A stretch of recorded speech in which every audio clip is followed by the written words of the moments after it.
The doors to the Viridian Tea House are open once more. Hello, everyone. 2 videos in 1 week. What's the world coming to?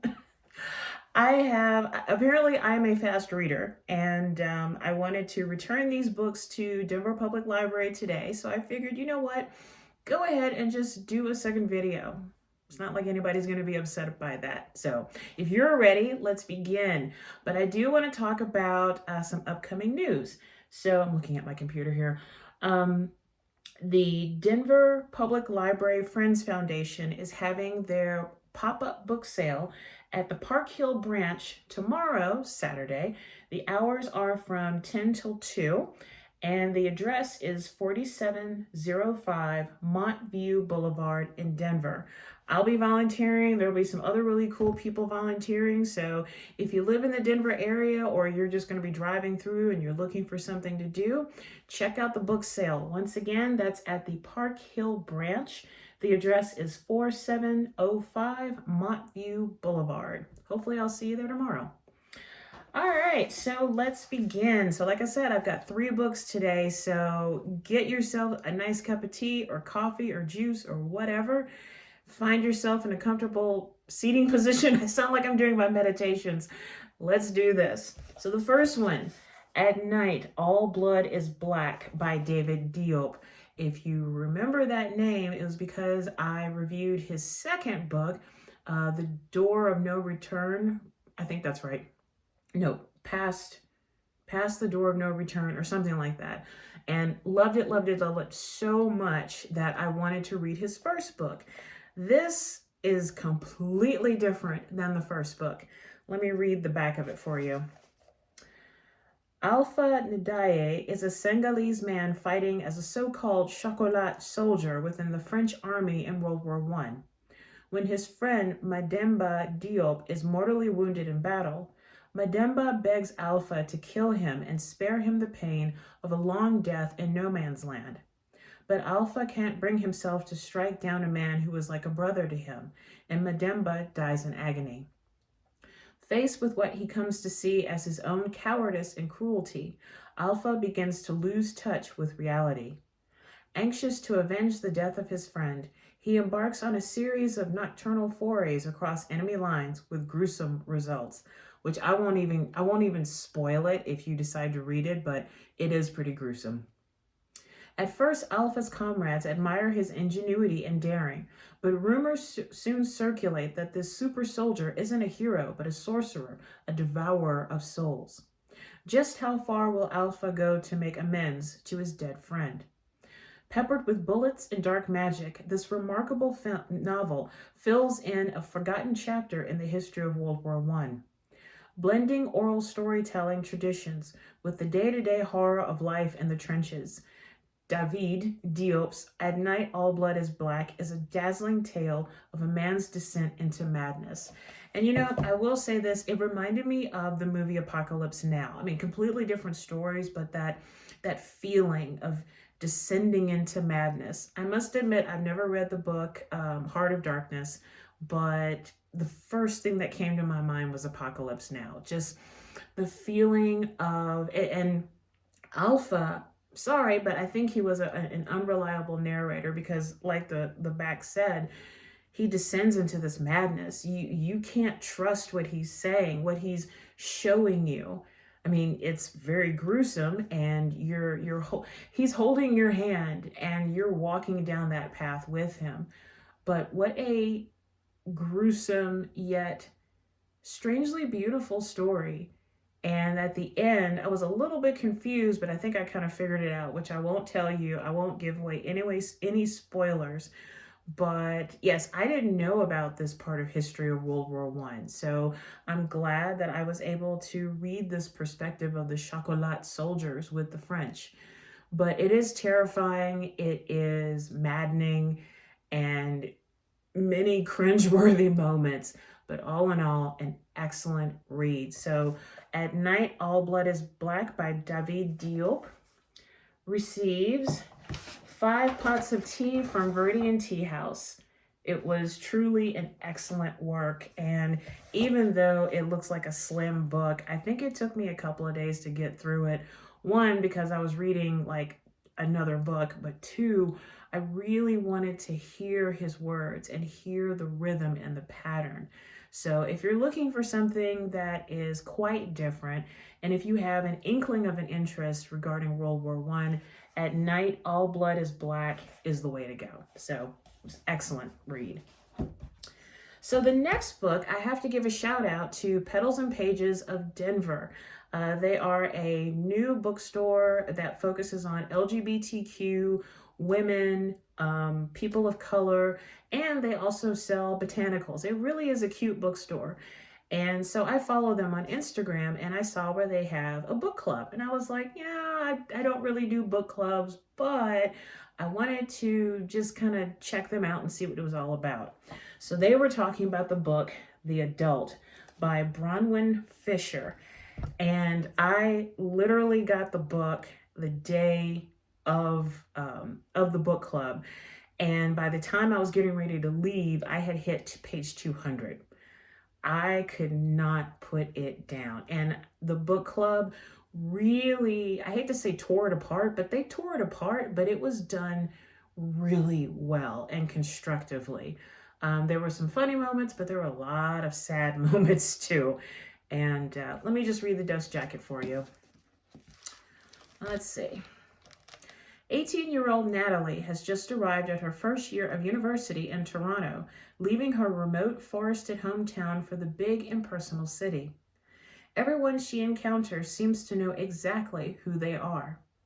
She reads advice listicles and watches videos online and thinks about how to fit in, how to really become someone, whoever that might be. Does that sound familiar to a lot of you? Because when I was reading Natalie's words, I was like, this reminds me of me in college in DC in the 90s, really did.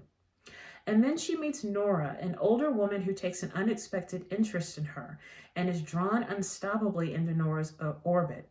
She begins spending more and more of her time at Nora's perfect, tidy home in her beautiful, quiet world.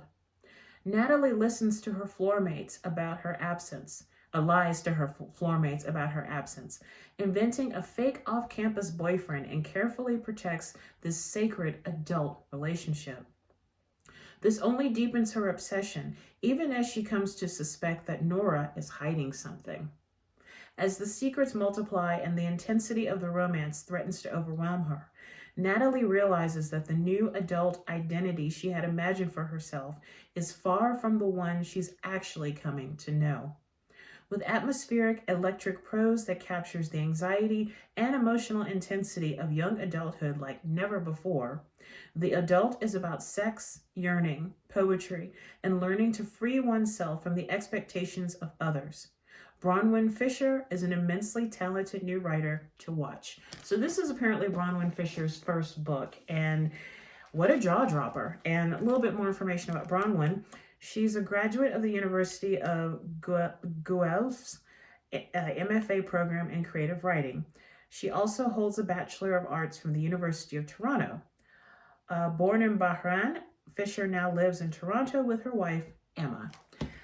I could not put the book down because it kind of reminded me of, I brought this up in the book club. I was like, I'm noticing that there's so many books out now that have a younger person who is the narrator or the POV, and this older person that is latched onto them, almost obsessed with them, and they pull that young person out of their realm of innocence and thrust them into adulthood by way of their affection lavished on the young person, and also to sex. And 10 times out of 10, the young person is never prepared, never ready to be pulled into that adult world. And you saw that very clearly between Natalie and Nora. A lot of people in the book club did not care for the book, and I liked it, but I mentioned I didn't like any of the characters, and I thought Nora was quite a predator in just how she approached Natalie and how she just happened to be wherever Natalie was. And it's like, oh, is this a coincidence? I don't know. But when the secret is revealed, which I won't give away, it just confirms the kind of person Nora is. And with Natalie, it was really sad to read that you have someone in the year 2023 in Canada who was so alone, surrounded by so many people, and yet so alone, so lonely, and unwilling to reach out. If you are triggered by subjects involving, older person, younger person sexual relationships, or trauma, or anything like that, you may want to steer clear of the adult. But if you are looking for an almost poetic account of such a tragedy, it really was a tragedy, then I highly do recommend it. I really do. Like I said, I didn't like any of the characters. I really didn't. And I'm not really supposed to. Not every character in a book is, oh, I really like this person. They're so amazing. I just want to be friends with them. Sometimes it's books like these show true humanity, or people who they come at you with smiles on their faces, but their eyes are dead. But other than that, it was an excellent read. And so for The Adult by Bronwyn Fischer, it receives Viridian Tea House's 4 pots of tea. The only reason why I didn't give it a 5 was the ending, and many of the people in the book club said this, but the ending felt very rushed, and I had to agree. Some loose ends were tied up, some weren't. And as one person pointed out, that's just life. So it's just reflective of it. But in any case, The Adult, Bronwyn Fischer, quite a read. Check it out. And finally, and I just finished this book yesterday, and this, I love reading murder mysteries. I love writing murder mysteries.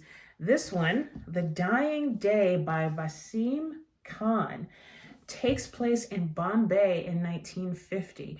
This is the second book in the series, and on the top it says The Da Vinci Code meets post-independence India. And honestly, I have to kind of agree with that. So the dust jacket. For over a century, one of the world's greatest treasures, a 600-year-old copy of Dante's The Divine Comedy, has been safely housed at Bombay's Asiatic Society. But when it vanishes, together with the man charged with its care, British scholar and war hero John Healy, the case lands on Inspector Persis Wadia's desk. Uncovering a series of complex riddles written in verse, Persis, together with English forensic scientist Archie Blackfinch, is soon on the trail. But then they discover the first body. As the death toll mounts, it becomes evident that someone else is also pursuing this priceless artifact and will stop at nothing to possess it. So like I said, this is the second book in the series, and there's a third book, which I saw, my library has it. I've never read the Da Vinci Code, but I saw the movie because I love Tom Hanks. And this book is riddled with codes and clues and almost like a treasure hunt. And when everything is revealed, it was quite a surprise. And I wondered how the author did that 6 degrees of separation to get to the end point, but it really all made sense. But if you're looking for a really good historical mystery, The Dying Day by Vaseem Khan is the way to go. And so much so that I do want to check out the first and third books because it left an impression on me. I really enjoyed Persis. Apparently she's the first female officer, and all of the prejudice that goes along with it from the men who, both Indian and British, as she fights her way to kind of figure out what's going on. But this is actually the second book that I'm read or reading that deals with Dante's Divine Comedy. And I have to admit, I've never read it before, but now I'm kind of like, I think I might be checking that out at the library. But yes, The Dying Day by Vaseem Khan is a tight, well-written historical mystery. So if that's the kind of books that you're into, you really need to check out The Dying Day. It was quite good, quite good.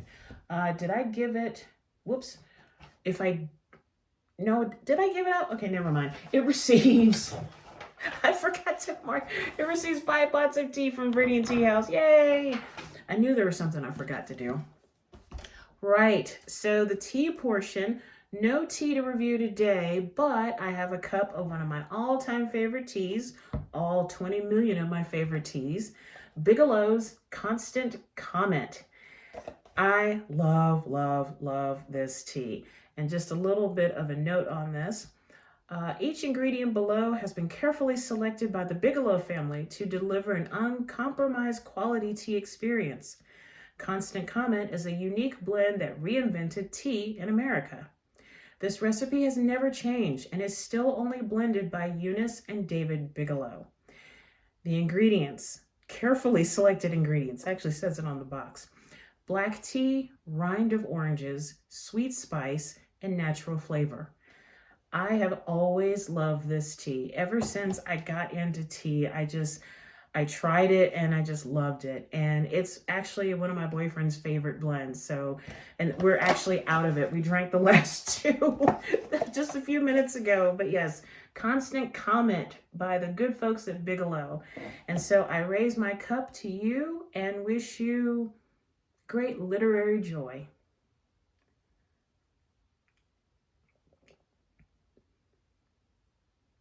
You know, I've only put sugar in this every so often because I just want to taste the flavors.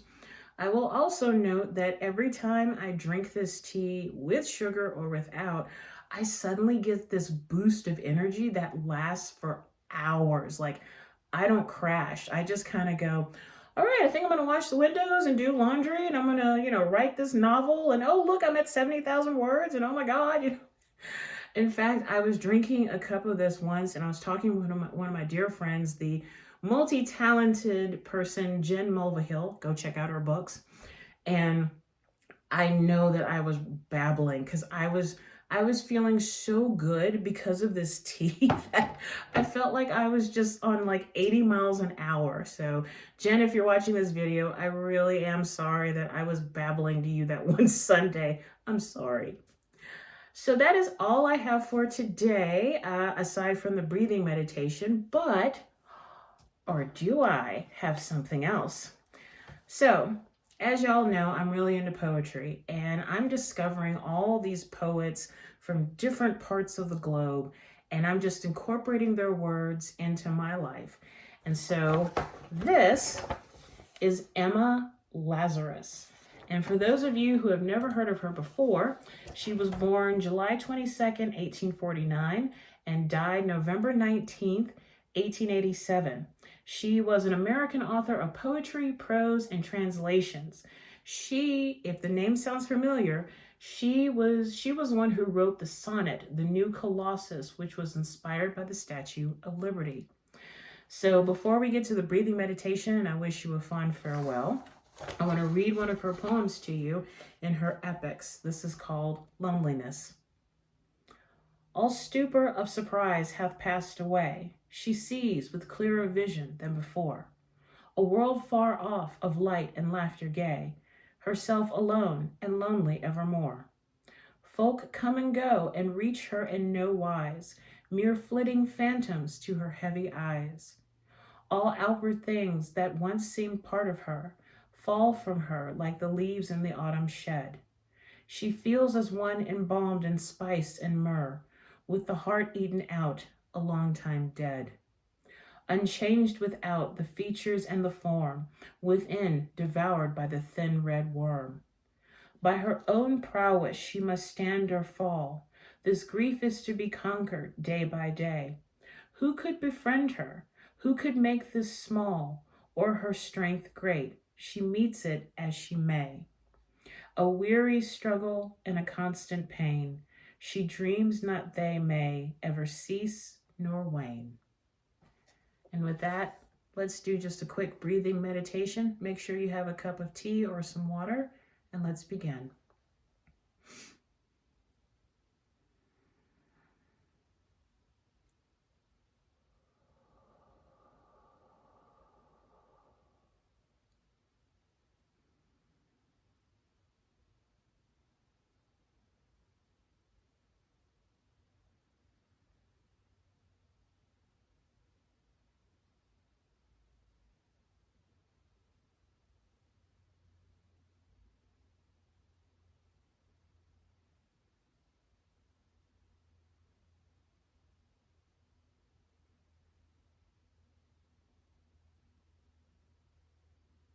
And now let's end this breathing meditation with a deep breath in through the nose and out through the mouth.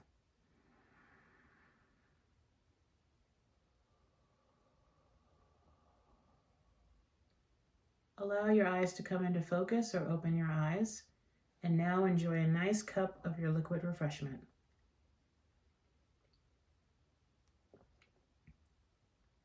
Perfect for an autumn day. So that's all I have for you today on this second video of the week.